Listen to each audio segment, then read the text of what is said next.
Bismillahirrahmanirrahim. Kaum muslimin yang dirahmati Allah Subhanahu wa taala, di antara hak Nabi sallallahu alaihi wasallam yang disyariatkan oleh Allah Azza wa Jalla atas umatnya adalah agar mereka mengucapkan salawat dan salam untuk beliau.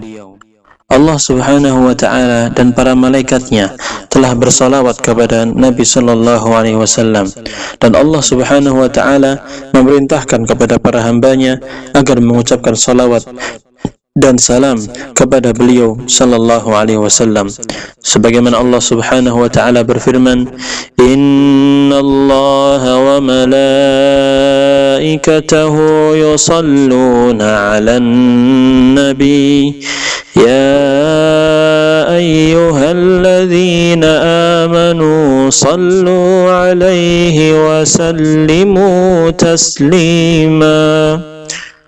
Sesungguhnya Allah dan malaikat-malaikatnya bersalawat untuk Nabi. Wahai orang-orang yang beriman, bersalawatlah kalian untuk Nabi dan ucapkanlah salam penghormatan kepadanya.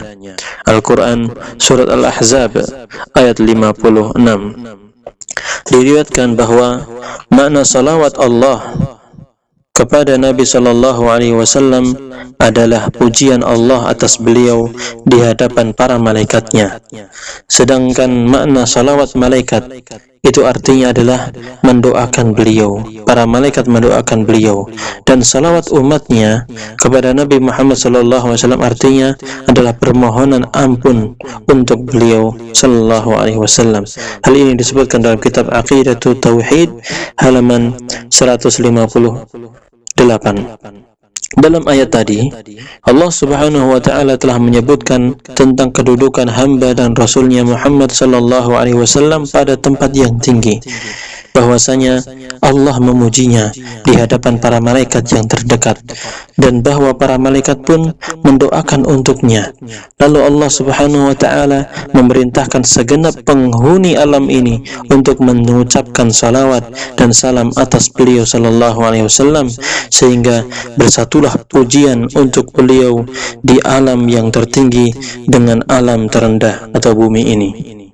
Adapun makna ucapkanlah salam untuk beliau, wasallimu taslima, maknanya adalah berilah beliau sallallahu alaihi wasallam penghormatan dengan penghormatan Islam, dan jika bersalawat kepada Nabi Muhammad sallallahu alaihi wasallam hendaklah seseorang menghimpunnya dengan salam untuk beliau.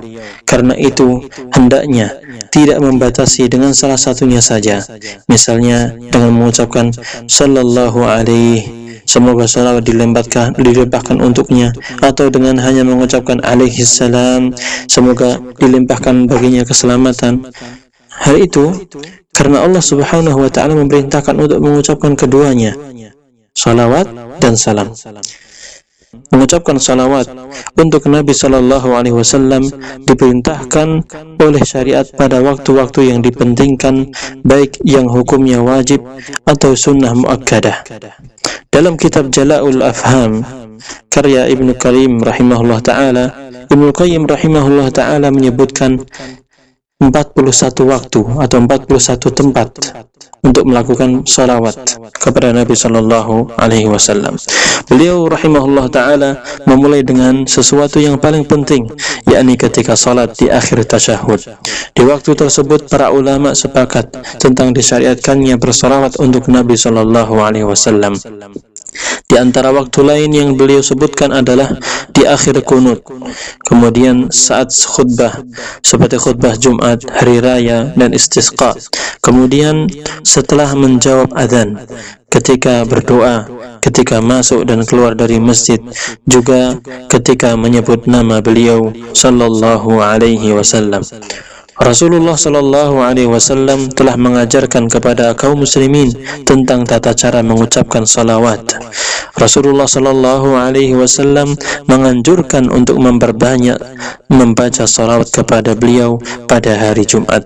Rasulullah sallallahu alaihi wasallam bersabda, "Aktsirus salata alayya yaumal jumu'ah wa lailatal jumu'ah, faman shalla alayya salatan sallallahu alaihi ashran."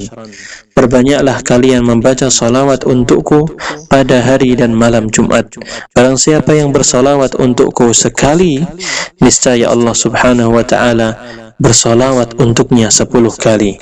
Hadis ini hasan, diriwayatkan oleh Al-Baihaqi dari Anas bin Malik radhiyallahu anhu.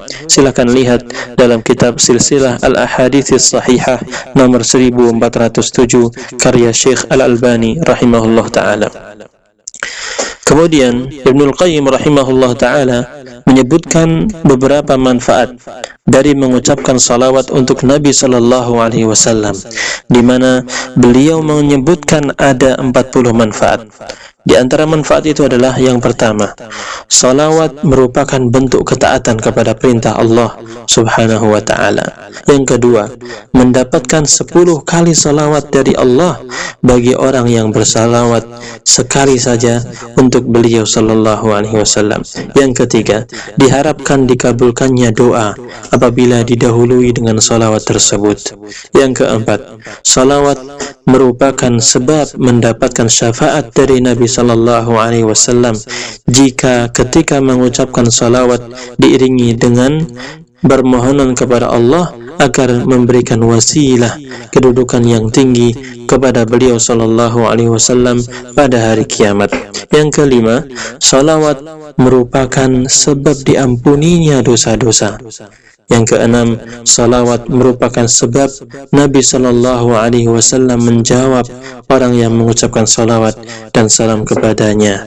Hal ini disebutkan dalam Aqidatut Tauhid halaman 158 sampai 159.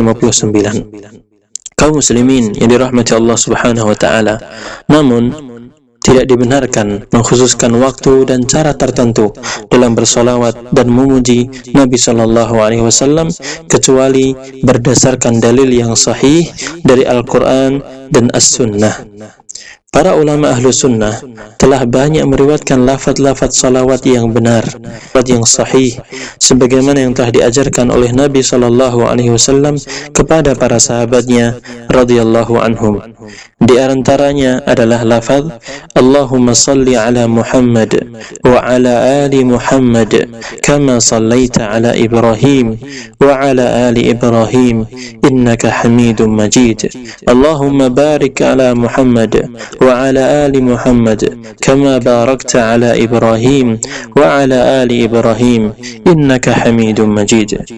Yang artinya, ya Allah, berikanlah salawat kepada Muhammad dan keluarga Muhammad sebagaimana engkau telah memberikan salawat kepada Ibrahim dan keluarga Ibrahim. Sesungguhnya engkau maha terpuji lagi maha mulia.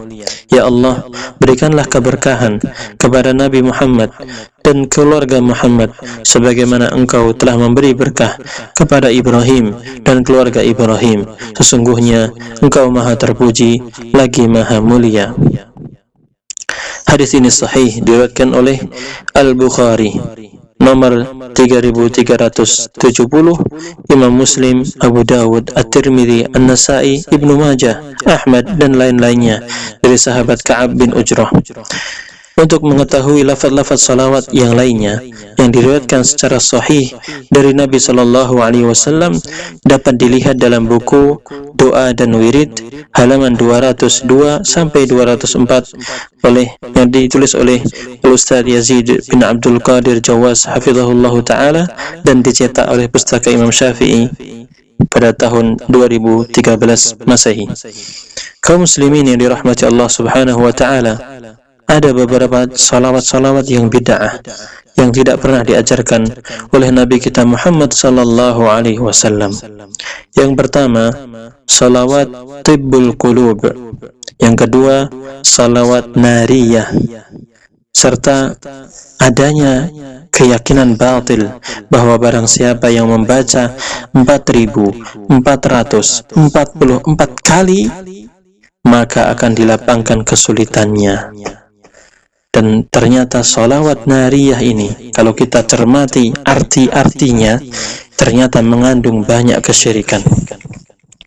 Salawat bid'ah yang ketiga adalah salawat al-fatih. Dan di situ ada keyakinan, anggapan bahwa membaca salawat ini lebih baik daripada membaca Al-Quran dan lain-lainnya. Dan salawat Al-Fatih ini adalah perbuatan bid'ah. Yang keempat adalah salawat Badar.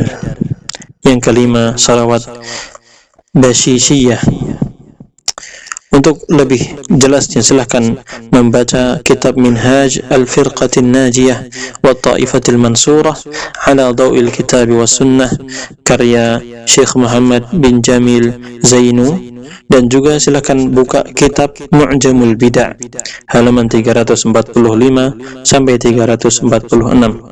Kaum muslimin yang dirahmati Allah Subhanahu wa ta'ala, setiap muslim harus menjauhkan semua bentuk salawat bid'ah yang tidak ada asalnya dari Nabi sallallahu alaihi wasallam, dan wajib untuk berpegang kepada hadis-hadis yang sahih yang datang dari Nabi sallallahu alaihi wasallam, karena apa saja yang beliau ajarkan itu sudah cukup dan sudah memadai, tidak boleh ditambah lagi.